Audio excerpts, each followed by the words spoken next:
नमस्कार, स्वागत है आपका के न्यूज में। मैं हूं आपके साथ विशाल पंडित। आप देख रहे हैं देश की बात। रुक करते हैं इस वक्त की सुर्खियों का। वक्फ संशोधन बिल का लोकसभा में रिजू बोले, संशोधन नहीं लाते संसद वक्फ की होती। मुस्लिम पर्सनल लॉ बोर्ड का ऐलान, देश भर में करेंगे विरोध। भाजपा में वक्फ संशोधन विधेयक के समर्थन में आतिशबाजी, मुस्लिम महिलाओं ने थैंक यू मोदी जी और वी सपोर्ट मोदी जी की लहराई तख्तियां। मंडला में पुलिस नक्सली मुठभेड़ में 2 महिला नक्सली ढेर, दोनों पर 14-14 लाख का था इनाम। 1 SLR और 1 भरमार बंदूक मिली। 10 मजदूरों के शव गुजरात में MP लाए जा रहे हैं। पटाखा फैक्ट्री ब्लास्ट में हरदा देवास के 20 लोगों की मौत, इनमें 5 से 8 साल के बच्चे भी। हरियाणा में महंगी होगी बिजली। HERC ने 2025-26 के लिए टैरिफ बढ़ाया, दरों में 20 पैसे तक की वृद्धि। MP, छत्तीसगढ़ समेत 5 राज्यों में गिरेंगे ओले। राजस्थान, गुजरात और में हीट वेव। उड़ीसा में आंधी का अलर्ट, 50 किलोमीटर प्रति घंटा की चलेगी। आप देख रहे हैं के न्यूज, खबरों का सार।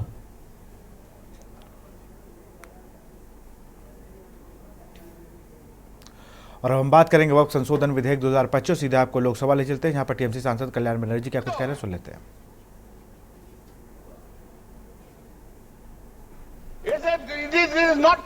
This is completely bad. The proposal one and Waqf proposes significant. In Hemant Wajid sir has also criticized the court of adverse possession as unjust, urging reforms to protect rightful property. Therefore, this is a clearly this is a clear attempt. This is a clear attempt on the part of the bill to curtail the right of the Muslims in our country. ये ठीक नहीं है, madam. Hindu या मुस्लिम का हाथ मत छेड़िए, अपनी कुर्सी के लिए जज्बात को मत छेड़िए। एक जंग मिलजुल कर गरीबी के खिलाफ, दोस्त मेरे मजामी अकबत में मत छेड़िए। मैडम, हम अपनी जान का दुश्मन के अपना जान कहते हैं। मोहम्मद का इस मिट्टी को हिंदुस्तान कहता है। अब तो मजहब अब कोई ऐसा भी चलाया जाए जिसमें इंसान को इंसान बनाया है। Thank you madam. माननीय सदस्य Shri A Raja ji.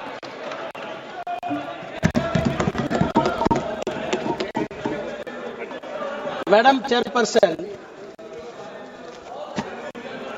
thank you for the opportunity given to me to express my views on behalf of the DMK party.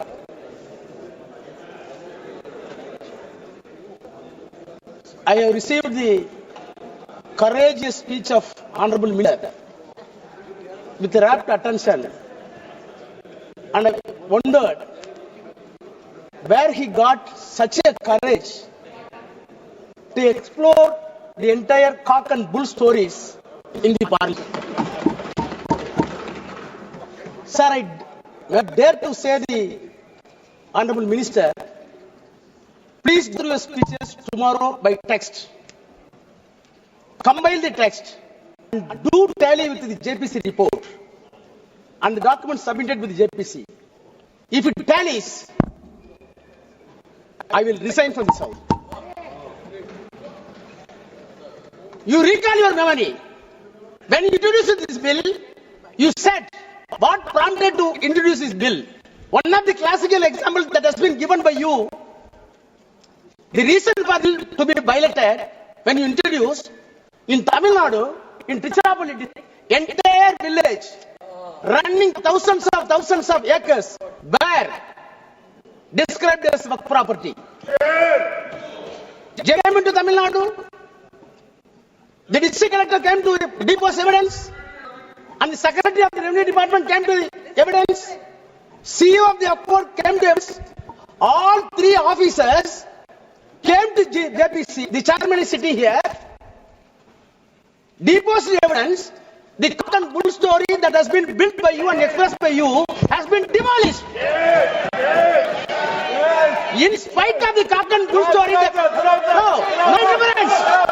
No interference. Has said the cock and bull story. Now we are coming a new cock and bull stories. Today the parliament was given to work court. Sir, madam, the irony is that the minorities' rights are going to be protected by way of this bill, where the party is having no members of parliament Muslim community. There is no Muslim MP to introduce and pilot the bill and support the cause of the bill. They are not able to produce a single member of parliament, and they are giving moral advice to us how the secularism can be protected. Madam Chairperson, today a remarkable day for the Indian Parliament to design our destiny, whether the country is going to travel, whether the secular country is going to travel in the path which was well beaten by the forefathers of the fighters on the Constitution, or a negative path as decided by the communal process in the country.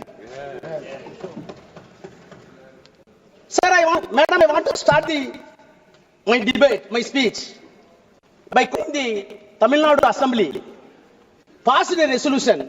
The resolution was moved none other than the Chief Minister of Tamil Nadu, Mr. M.K. Stalin. The resolution unanimously passed. The stand that I quote, our stand, the Waqf bill introduced by the Parliament against the minority rights, against religious freedom, unconstitutional, contrary to the purpose of Waqf, inconsistent with judicial findings, unnecessary and confusing. If it will cripple the Waqf institutions and harm the Muslim community. Therefore, the Assembly urges Union government to completely withdraw the Waqf amendment bill.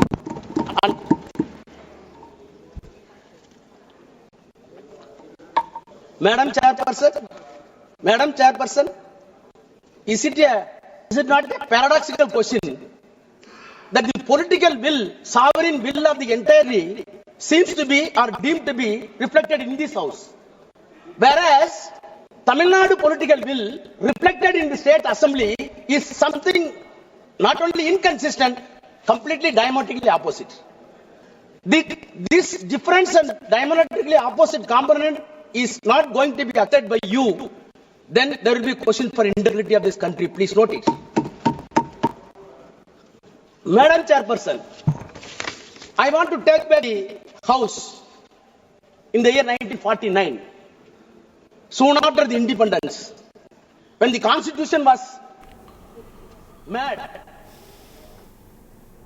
और अब खबरों का रुख करते हैं। रायबरेली से खबर है, चला ई रिक्शा चेकिंग अभियान। यातायात पुलिस ने पकड़े तमाम ई रिक्शा, तय रूट छोड़कर फर्राटा भरते पाए गए ई रिक्शा। गलत रूटों पर चलते मिले ई रिक्शा पर कार्रवाई। टीएसआई के नेतृत्व में चल रही वृहद चेकिंग। ट्रैफिक पुलिस ने 1 अप्रैल से लागू किए थे नए नियम। अभियान चला ई रिक्शा पर रूटवार डाले गए थे नंबर। शहर में दौड़ रहे हैं 6000 से अधिक रिक्शा।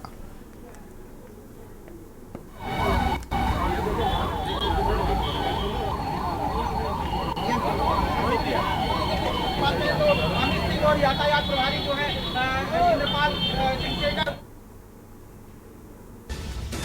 यातायात पुलिस ने पकड़े तमाम ई रिक्शा।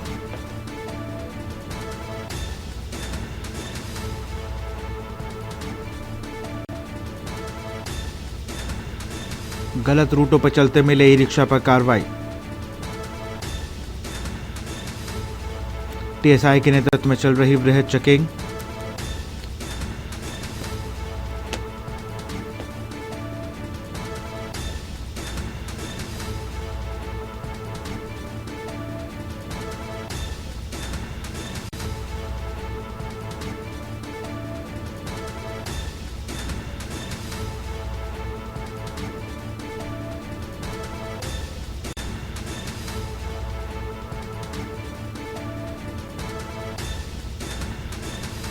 यातायात पुलिस ने पकड़े तमाम ई रिक्शा।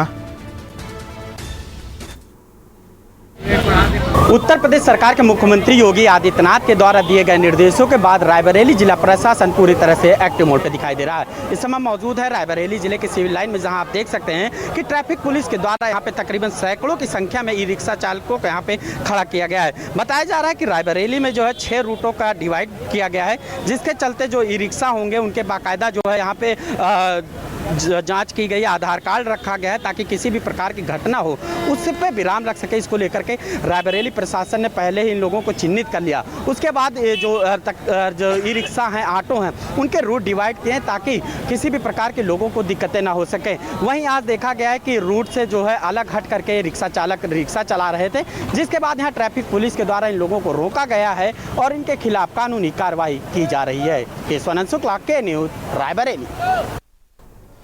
सीतापुर से खबर है। सर्राफ और सीमेंट दुकानों से लाखों की चोरी, शटर तोड़कर अंदर से अज्ञात चोर ले उड़े माल। स्थानीय लोगों ने दुकान मालिकों को दी सूचना पाकर मौके पर पहुंची पुलिस, जांच शुरू। विधायक ज्ञान तिवारी ने मौके पर पहुंचकर ली जानकारी। अपराध न रुकने पर विधायक ने जताई नाराजगी। स्थानीय लोगों ने दुकान मालिकों को दी चेतावनी। सूचना पाकर मौके पर पहुंची पुलिस, जांच में जुटी।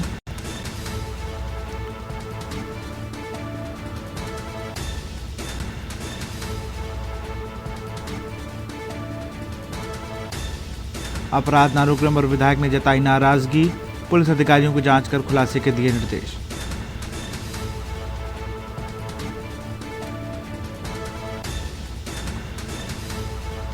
बुलंदशहर से खबर है। बच्चों से मजदूरी कराने का वीडियो वायरल। प्राथमिक विद्यालय में मजदूरी करते सामने आया वीडियो में फावड़े से झाड़ काटती नजर आ रही शिक्षिका। जीपीएस मनोज भाटी ने वीडियो रिकॉर्ड किया वायरल। सिकंदराबाद के फरीदपुर प्राथमिक विद्यालय की है घटना।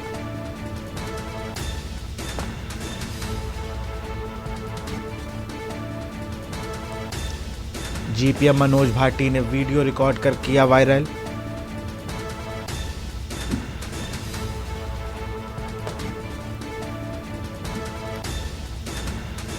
वीडियो में फावड़े से झाड़ काटती नजर आ रही शिक्षिका।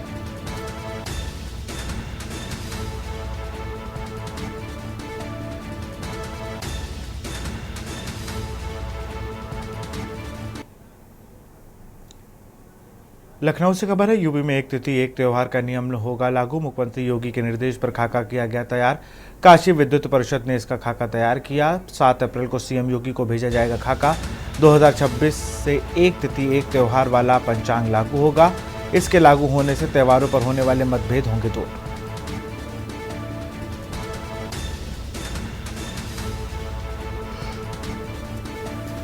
सात अप्रैल को सीएम योगी को भेजा जाएगा खाका।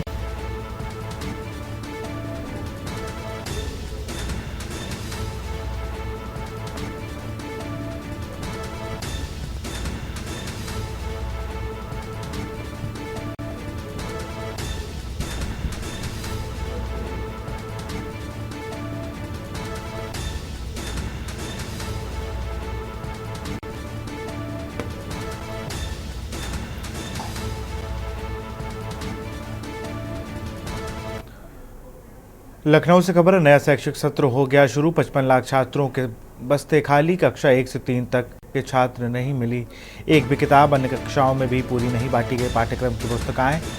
परिषदीय व उच्च प्राथमिक स्कूलों में कल से होगा छात्रों को निःशुल्क मिलने वाली पाठ्य पुस्तक। नहीं मिली किताबें उपलब्ध न होने के बच्चों की पढ़ाई पर पड़ेगा असर। परिषदीय व उच्च प्राथमिक स्कूलों में कुल 1.54 करोड़ छात्र।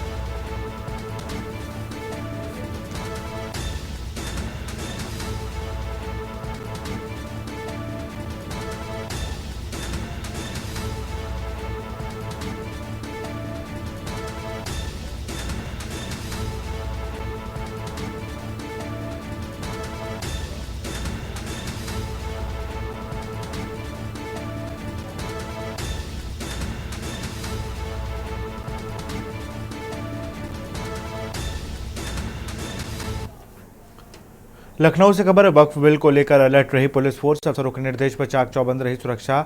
संवेदनशील इलाकों पर रही पुलिस की नजर। पुराने शहर में जगह जगह तैनात रही पुलिस। घंटाघर क्षेत्र में पुलिस बीएसएफ ने किया फ्लैग मार्च।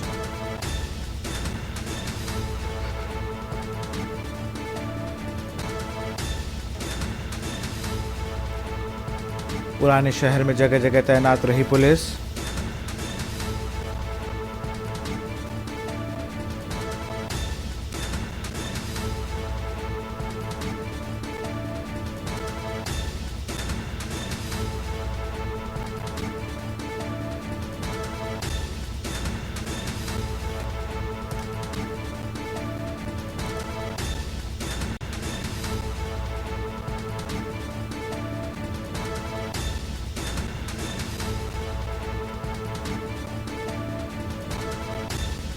अफसरों के निर्देश पर चाक चौबंद व्यवस्था।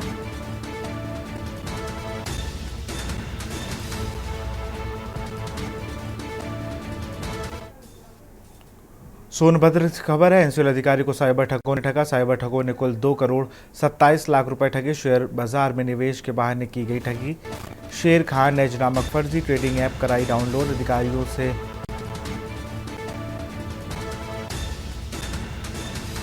अधिकारी से 24 बार में ठगे 1 करोड़ 45 लाख 96,559 रुपए। अधिकारी की भतीजी 10 बार में 81 लाख 6,057 रुपए ठगे। एनसीएल अधिकारी युगल किशोर तिवारी से 13 जनवरी को की गई ठगी।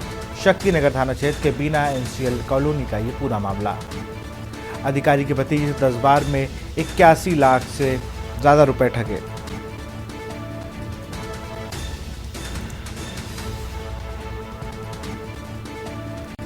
शक्ति नगर थाना क्षेत्र के बीना एनसीएल कॉलोनी का ये पूरा मामला।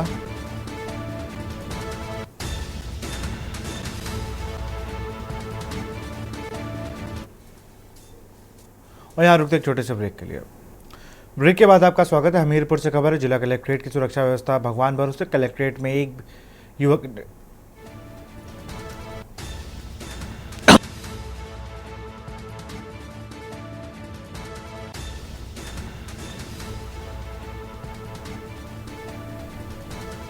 दुर्गा मंदिर की लोहे की सांग लेकर पुलिसकर्मियों से की नोकझोंक। फरियादी युवक ने लगभग आधे घंटे से 1 घंटे तक हंगामा काटा। सदर कोतवाली पुलिस ने कड़ी मशक्कत के बाद युवक को पकड़ा। ईद पर एक महिला ने जिला कलेक्ट्रेट में पढ़ी थी नमाज। सदर कोतवाली इलाके में जिला कलेक्ट्रेट परिसर का ये पूरा मामला।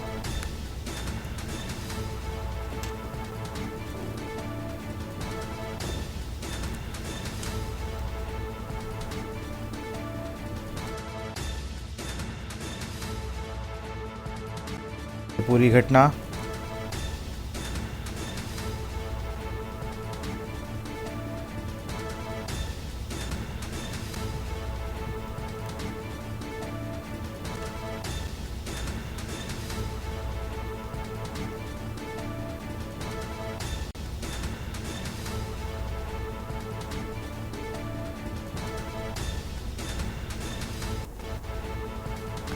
फरियादी युवक ने लगभग आधे से 1 घंटे तक काटा हंगामा।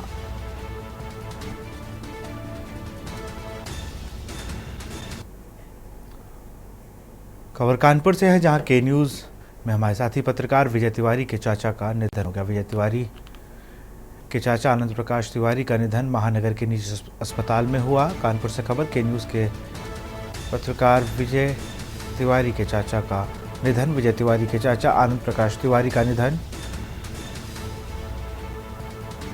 महानगर के निजी अस्पताल में हुआ निधन। बीमारी के चलते निजी अस्पताल में चल रहा था इलाज। विजय तिवारी के चाचा आनंद प्रकाश तिवारी का निधन महानगर के निजी अस्पताल में हुआ निधन।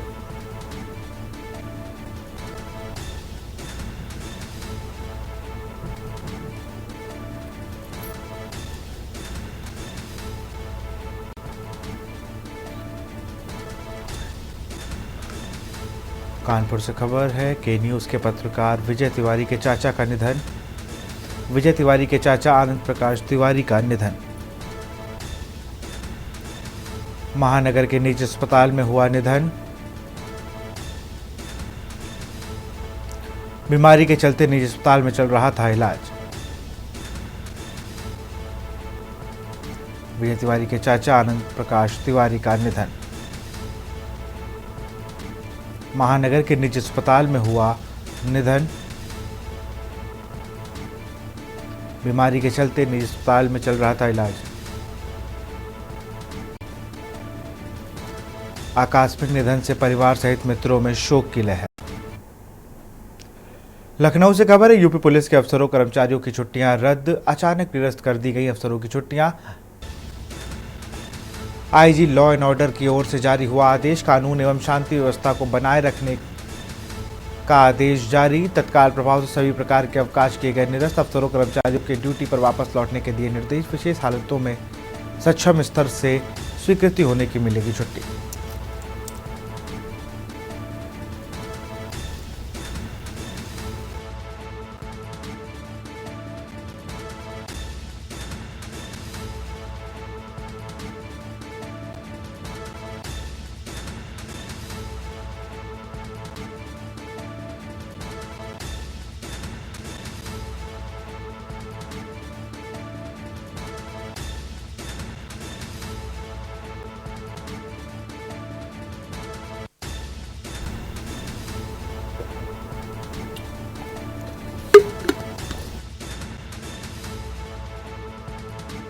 लॉ एंड ऑर्डर की ओर से जारी हुआ आदेश।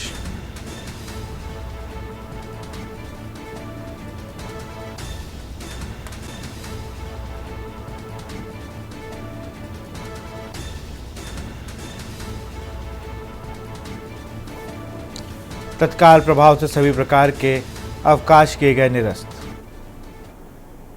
लखनऊ से खबर है, यूपी में बदली जा सकेंगी बिजली दरें। बिजली दरों के लिए नई अधिसूचना जारी। बहुवर्षीय वितरण टैरिफ नियमावली की अधिसूचना जारी। राज्य विद्युत नियामक आयोग से टैरिफ को मिली मंजूरी। नए मानकों में बिजली दरें तय करने के तरीके में बदलाव। भविष्य में बिजली दरों को बढ़ाने का रास्ता हुआ साफ।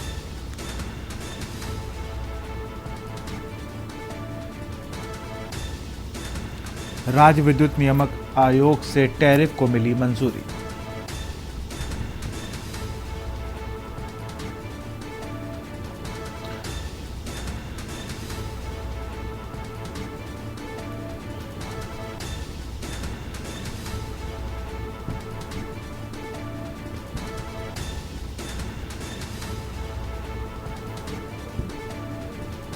भविष्य में बिजली दरों को बढ़ाने का रास्ता हुआ साफ।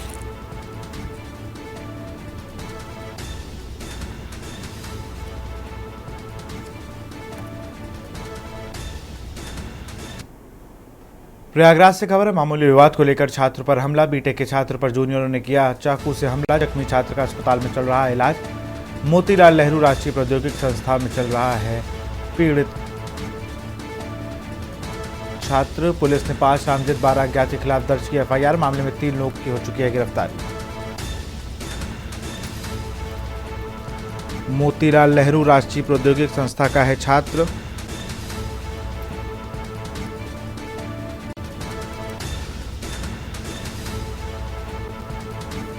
मोतीलाल नेहरू राष्ट्रीय प्रौद्योगिकी संस्था का है पीड़ित छात्र।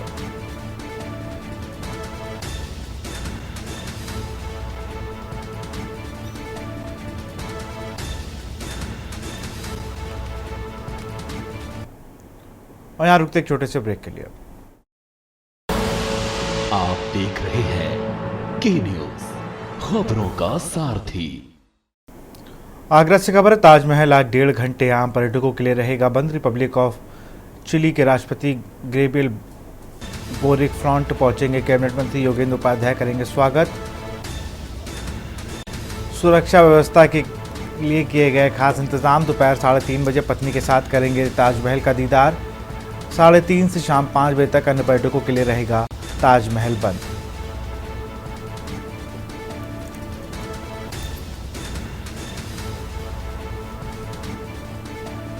कैबिनेट मंत्री योगेंद्र उपाध्याय करेंगे स्वागत।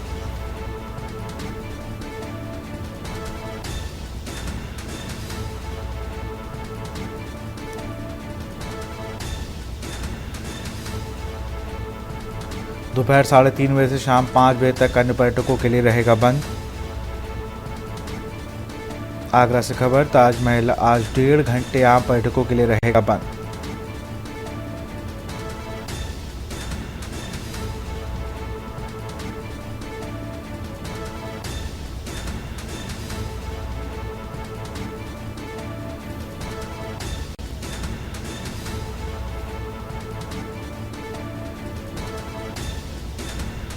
कैबिनेट मंत्री योगेंद्र उपाध्याय करेंगे स्वागत।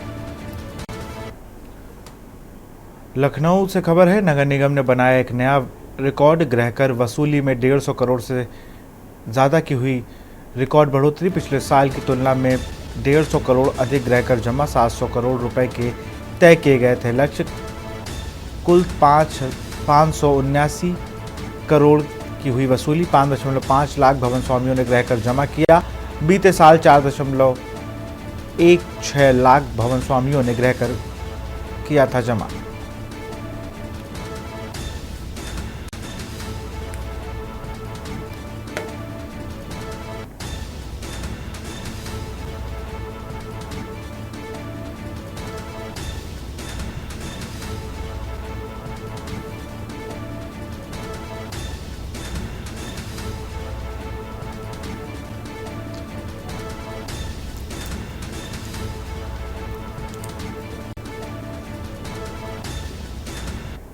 कन्नौज में देखा आग का कहर। एक बार एक के बाद एक 4 घरों में फैली आग। अचानक लगी आग से 4 घरों में तबाही। घर में रखा गृहस्थी कमा। उससे पहले बात करेंगे बुलंदशहर से, जहां पर मां कुसमुंडा की भक्त कर रहे पूजा अर्चना। सुबह से ही माता के दरबार में उमड़ी भक्तों की भीड़। जय माता की जयकारों से गूंजे मंदिर।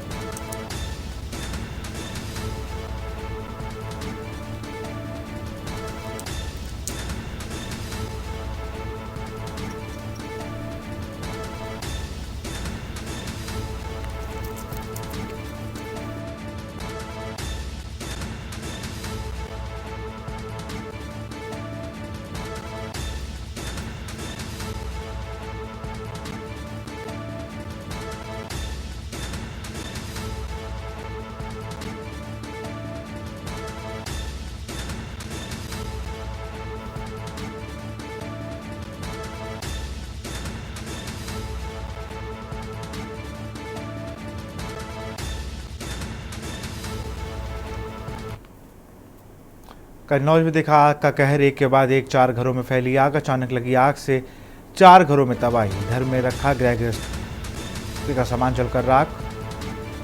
एक के बाद एक 4 घरों में फैली आग।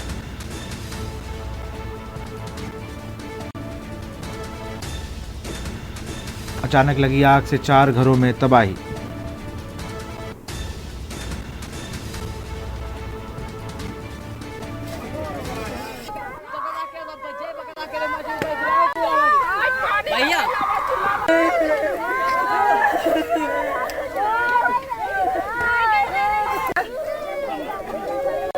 हमने भैया कनेक्शन है तुम्हारो रोटी नहीं थे कि अब हमने भरो धरो। कितने रुपए का नुकसान हुआ आपका? अब ये तो अल्लाह ना जब अब जोड़ ले मैं सब कागज किताब खेत के आधार कार्ड हमारे लड़का ने क्या 4 रजाइया और सामान सट्टा पैसा दे लड़का की शादी करेंगे कहते मंदिर वाले की। हाँ संदिल वाले की हमारा दर्द है ना खबर भाई लो अल्लाह दो ठीक बनवाई बात हमने हमें तो सर पता नहीं। बाहर खेत पे थे, गेहूं काट पे रहे, वहाँ से आए तब तक यहाँ सब जल के राख हो गए। कितने घर जले लगभग? 4-5 लोग घर जल गए। नुकसान कितना हुआ होगा आपका? मेरा तो पूरी गृहस्थी थी और घरवाली कपड़े भी थी बाहर के, उनके कपड़े पड़े सब मतलब हर चीज जल गई। पैसे भी रखा था सब जल गया पूरी गृहस्थी। गाँव कौन सा आपका? पड़ुआ। पुलिस और फायर ब्रिगेड को सूचना दी आपने? पुलिस तो आई थी, यही मिली, हम वहाँ से आए तो यहीं पे पुलिस गाँव वालों ने सूचना दी और अभी मशीन आ रही है। और इसी बीच मेरठ से खबर आ रही है। खबर आपको मेरठ से। ईद के दिन हिंदू महिला से गैंगरेप की वारदात। आम के बाग में 4 मुस्लिम युवकों ने किया वारदात। विरोध करने पर जान से मारने की दी धमकी।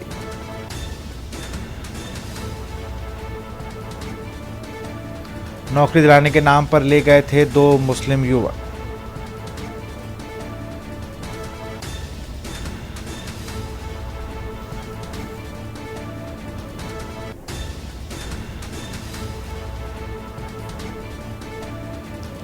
सूचना पर पहुंची पुलिस ने 4 युवकों को किया गिरफ्तार।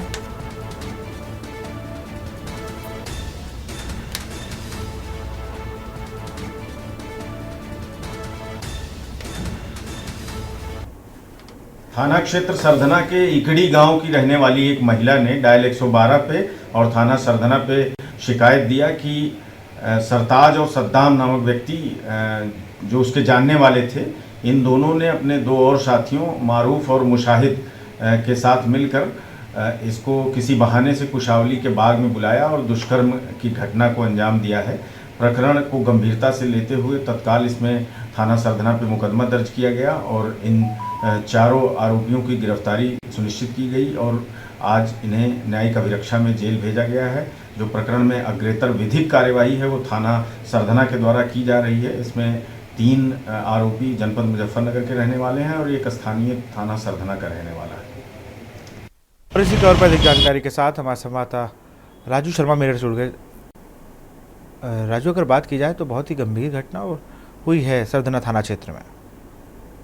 हाँ बिल्कुल, देखिए विशाल, मैं आपको बता दूं कि ईद के दिन एक हिंदू महिला के साथ दो मुस्लिम युवकों ने पहले नौकरी दिलाने के नाम पर उसको एक आम के बाग में ले गए, फिर अन्य जो उनके दो साथी बाग में पहले से ही इंतजार कर रहे थे, चारों ने मिलकर हिंदू महिला के साथ गैंगरेप की वारदात को अंजाम दिया और उसके बाद विरोध करने पर जान से मारने की धमकी देने लगी। किसी तरह महिला उनके चुंगल से छूटी और पुलिस को 112 पर सूचना दी। सूचना के आधार पर पुलिस मौके पर पहुंची और मौके से ही चारों जो आरोपित है उन्हें गिरफ्तार कर लिया। ग्रामीणों ने भी चारों आरोपितों को पकड़ने के बाद जमकर धुनाई की, उसके बाद पुलिस के हवाले कर दिया। बताया गया है कि जो युवक है वो महिला को नौकरी दिलाने के नाम पर झांसा दे रहे थे और उसे पास के ही गांव के आम के बाग में वहां पर बुलाकर ले गए और फिर बारी बारी चारों ने उसके साथ दुष्कर्म की वारदात को अंजाम दिया। फिलहाल पुलिस ने चारों युवकों को हिरासत में ले लिया है और जेल भेज दिया है। वहीं महिला का भी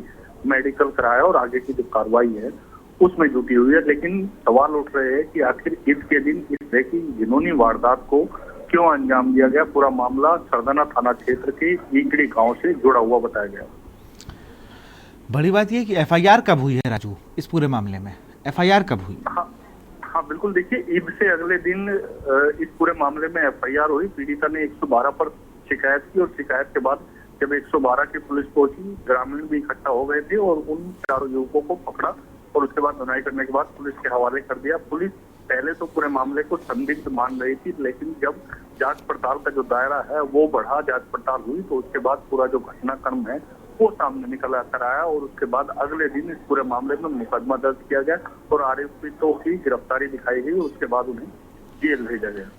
बिल्कुल, बहुत बहुत शुक्रिया आपका तमाम जानकारी के लिए राजू। हैवानों के जंगल से भागकर पीड़िता ने पुलिस को दी सूचना पर पहुंची पुलिस ने चारों युवकों को किया गिरफ्तार।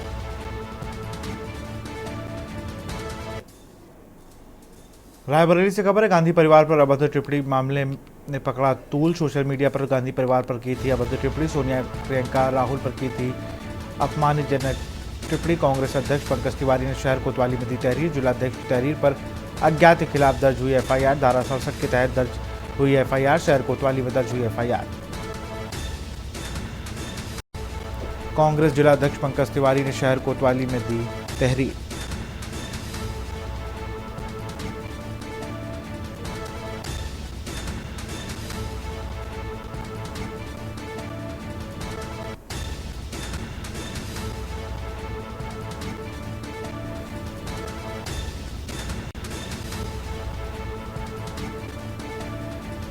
शहर कोतवाली में दर्ज की गई एफआईआर। रायबरेली से खबर, गांधी परिवार अभद्र टिप्पणी मामले में पकड़ा तूल। सीतापुर से खबर है, सड़क पर आपस में भिड़े दो ट्रक। खैराबाद पेट्रोल टंकी के पास हुआ हादसा।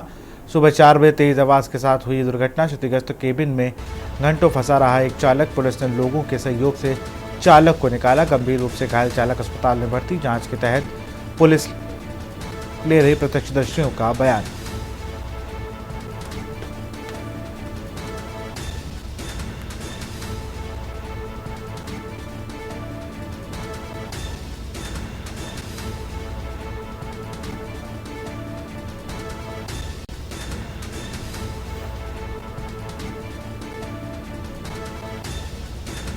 पुलिस ने लोगों के सहयोग से चालक को निकाला। गंभीर रूप से घायल चालक अस्पताल में भर्ती।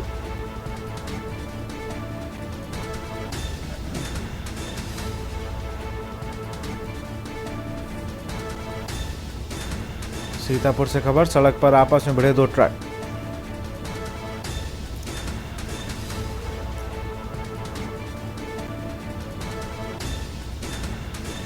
सुबह 4 बजे तेज आवाज के साथ हुई दुर्घटना।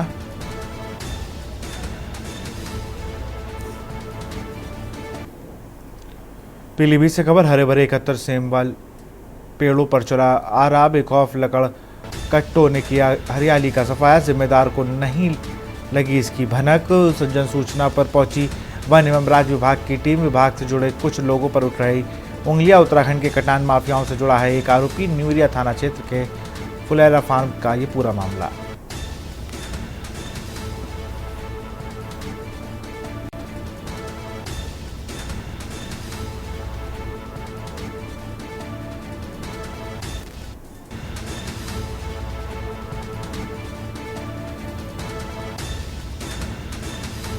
उत्तराखंड के कटान माफियाओं से जुड़ा है एक आरोपी।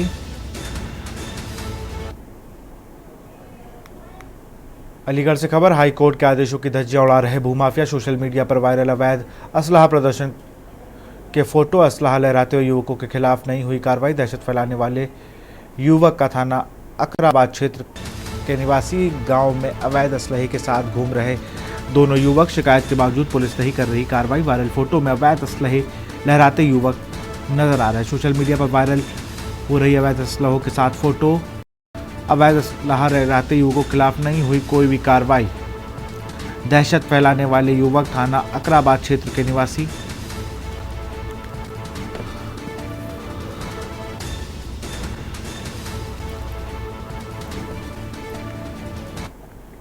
सीतापुर से खबर, पुलिस ने किया फ्लैग मार्च। शांति व्यवस्था बनाए रखने के लिए फ्लैग मार्च किया। बोर्ड बिल को लेकर पुलिस ने कड़ी सुरक्षा व्यवस्था की। जिले में धारा 144 की गई लागू। सोशल मीडिया पर आपत्तिजनक टिप्पणियों पर दी चेतावनी। एसपी चक्रेश मिश्रा की शांति बनाए रखने की अपील।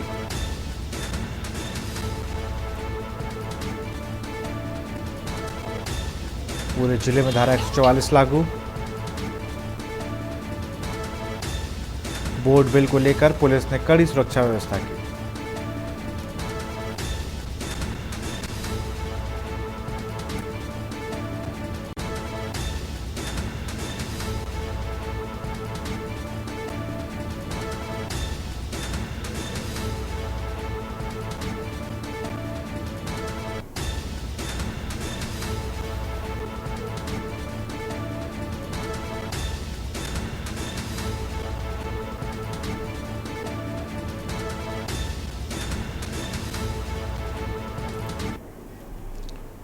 अमरोहा से खबर है, एफएसजीपी प्लांट का डीएम ने किया निरीक्षण। प्लांट संचालन उसके कार्य कराने को लेकर की गई पूछताछ। प्लांट से निकलने वाले खाद को किसानों को बेचा जाए। एफएसजीपी प्लांट नियमित रूप से करे कार्य। गांव डाई डेरा स्थित प्लांट का किया निरीक्षण।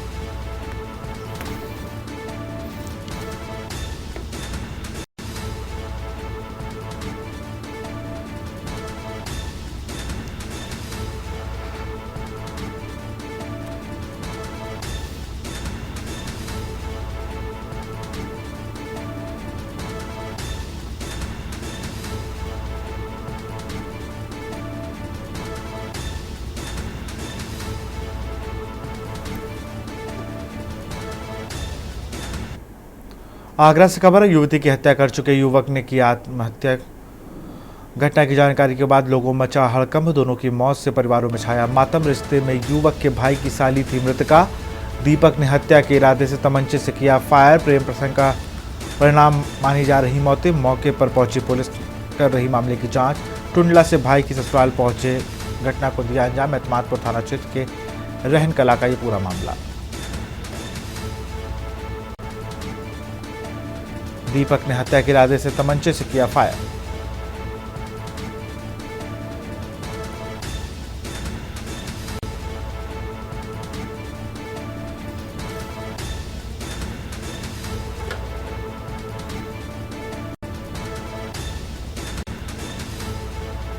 टुंडला से भाई की ससुराल पहुंच घटना को दिया अंजाम। आगरा से खबर, युवती की हत्या कर युवक ने आत्महत्या की।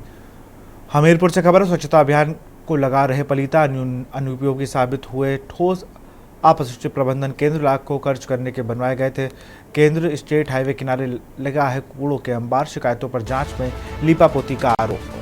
हमीरपुर से खबर, स्वच्छता अभियान को लगाया जा रहा पलीता अनुपयोगी साबित हो रहे ठोस अपशिष्ट प्रबंधन।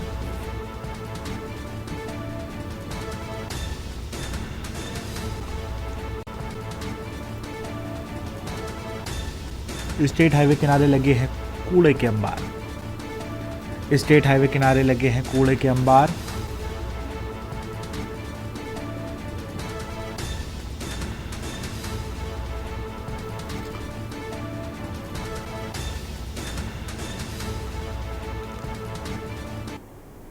खबर लखनऊ से है, बिल्डिंग में भीषण आग से हड़कंप। गोमती नगर विस्तार के सेक्टर 5 में लगी आग। बिल्डिंग में भीषण आग से क्षेत्र में अफरा तफरी। सूचना पर पहुंची पुलिस और दमकल की गाड़ी। सदर तहसील के पास बिल्डिंग में लगी आग।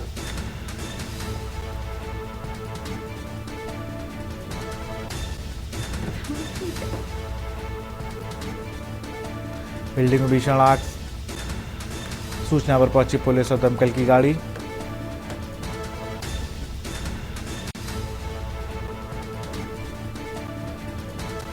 गोमती नगर विस्तार के सेक्टर 5 की पूरी घटना।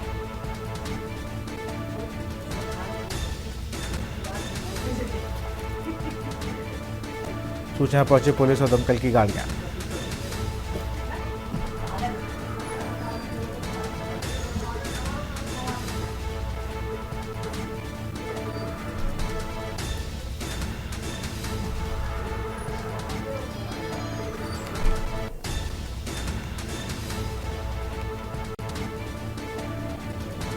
बिल्डिंग में भीषण आग से क्षेत्र में अफरा तफरी।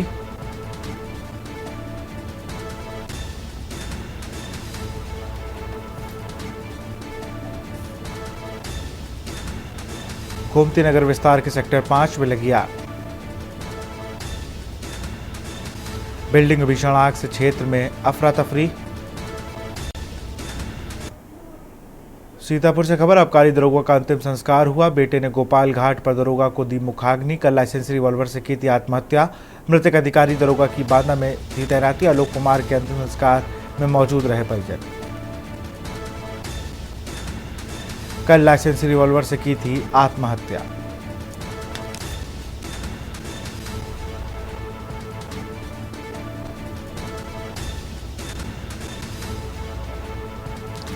बेटे ने गोपाल घाट पर दरोगा को दी मुखाग्नि।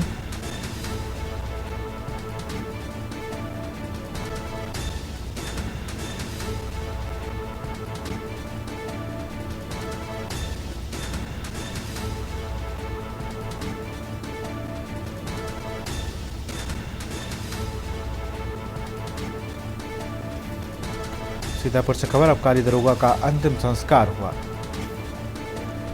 बेटे ने गोपाल घाट पर दरोगा को दी मुखाग्नि।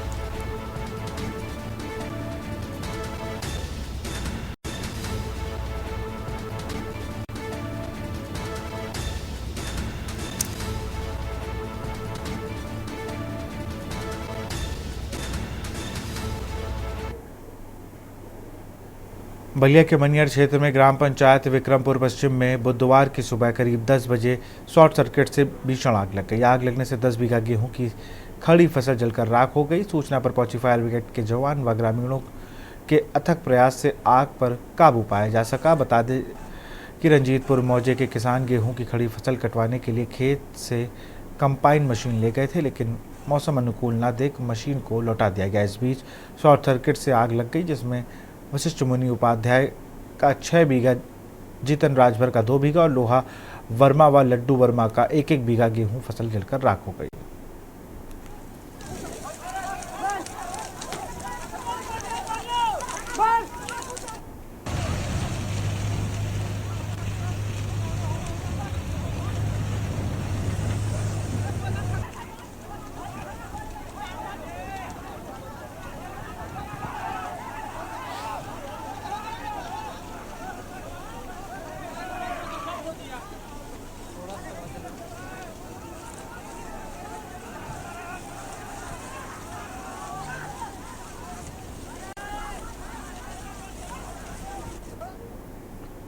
केंद्र सरकार के बहुप्रतीक्षित वक्फ संशोधन बिल पेश कर दिया। हालांकि विपक्षी दल संशोधन का विरोध कर रहे हैं। साथ ही जेपीसी के गठन और उसकी रिपोर्ट को लेकर सवाल उठाया जा रहा है। आरोप है कि जेपीसी ने मुस्लिम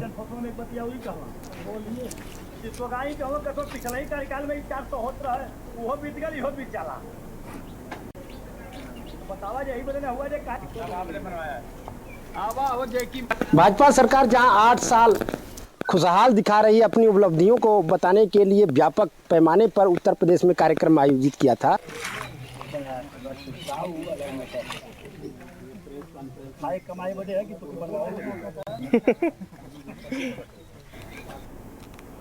चंदौली जिले के सैयद रजा विधानसभा में राजनीति के गर्म होते माहौल में भाजपा और सपा के बीच तकरार तेज हो गई है। वर्तमान भाजपा विधायक सुशील सिंह और पूर्व सपा विधायक मनोज सिंह डब्लू एक दूसरे का विकास कार्यों को लेकर चुनौती दे रहे हैं। पूर्व विधायक मनोज सिंह डब्लू ने कहा कि अगर भाजपा विधायक सुशील सिंह अपने कार्यकाल में एक भी नया पंप कैनाल बनवाते हैं तो वह राजनीति से संन्यास ले लेंगे। उन्होंने भाजपा विधायक को यह चुनौती दी है कि 8 साल के कार्यकाल में नया पंप कैनाल बनवाया हो तो वह उसे दिखा सके। इसके साथ ही उन्होंने भाजपा विधायक पर आरोप लगाया कि पंप कैनालों के मरम्मत कार्य में भ्रष्टाचार हो रहे हैं। इस पर भाजपा विधायक सुशील सिंह ने भी जवाब देते हुए कहा कि उनके कार्यकाल में कई विकास कार्य हुए, लेकिन सपा द्वारा किए गए कार्यों को सपा नेता तूल दे रहे हैं। अब देखना होगा कि इस राजनीति की गहमागहमी के बीच कौन विधायक अपनी बातों को सच साबित करता है। भाजपा सरकार जहां 8 साल खुशहाल दिखा रही है, अपनी उपलब्धियों को बताने के लिए व्यापक पैमाने पर उत्तर प्रदेश में कार्यक्रम आयोजित किया था, वहीं विपक्षी 8 साल बदहाल दिखा रहे हैं, जिसका नमूना आपको हम दिखा देंगे। यहाँ चंदौली जनपद के सैदरादा विधानसभा के भूतपूर्व विधायक और वर्तमान विधायक में राजनीति को छोड़ने की एक चुनौती दी जा रही है कि भी कार्य अभी तक जनता के लिए महत्वपूर्ण नहीं किए हैं। वो जो भी कार्य पुराने सरकारों में हुआ है उसी का रंग पेंट कर करके और उसमें भ्रष्टाचार करके बस उसको दिखाया जा रहा है। आइए हम विशेष बात यहाँ समाजवादी पार्टी के राष्ट्रीय सचिव और समाजवादी पार्टी के पूर्व विधायक सैदराजा के मनोज सिंह डब्लू से। जी, आज आप आए हैं पंप पर और आरोप कि हमारे कमलापति के बाद मैं ही बनवाया हूं और कोई यहाँ 8 साल से विधायक हैं, कोई काम नहीं किए। क्या है विशेष, बताइए। जी, ये सोगाई पंप कैनाल है। मैं 12 में विधायक बना, 12 के मार्च में मैं विधायक बना और 9 महीना के बाद दिसंबर में इसको स्वीकृति कराया और 2013 में इसका शिलान्यास किया और मई जून में इसका 2014 में उद्घाटन कर दिया, ताकि किसानों को मई जून में पानी की जरूरत पड़ती है धान में, इसको दिलाने के लिए।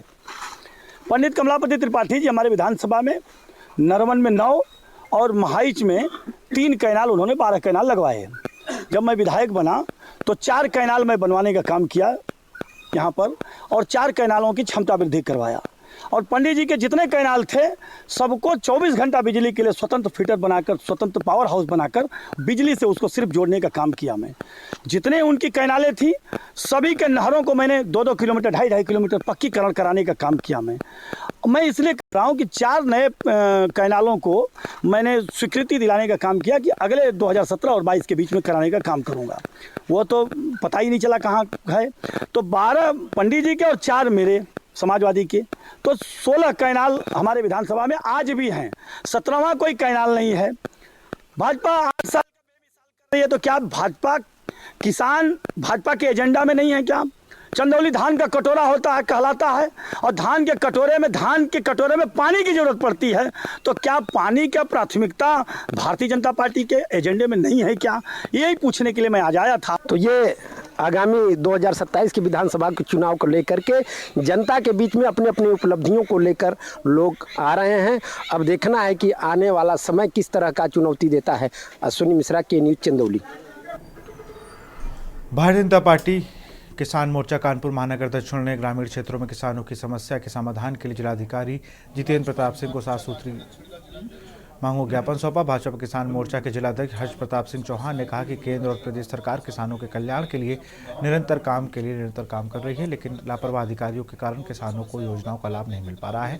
ज्ञापन में किसानों की प्रमुख समस्याओं का समाधान सुझाया गया, जैसे ब्लॉक स्तर पर बंद पड़ी बोरिंग को फिर से चालू करना, हर न्याय पंचायत में गेहूँ क्रय केंद्र खोलना, आवारा जानवरों का व्यवस्थित प्रबंधन और किसानों को कृषि यंत्रों की जानकारी देना। इसके साथ ही खाद की व्यवस्था समय पर बात करने की मांग की गई और जिलाधिकारी ने ज्ञापन स्वीकार कर किसानों को सरकार की योजनाओं का लाभ पहुंचाने के लिए समिति का आश्वासन दिया।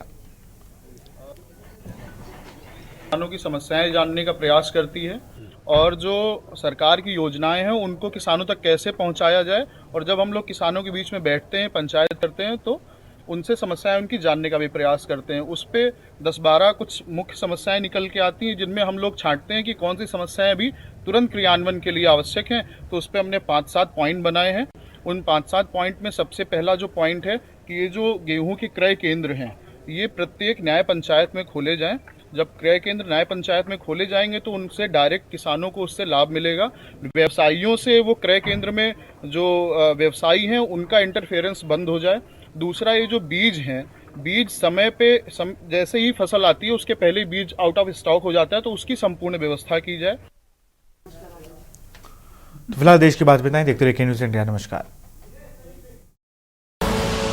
आप देख रहे हैं के न्यूज़। खबरों का सारथी।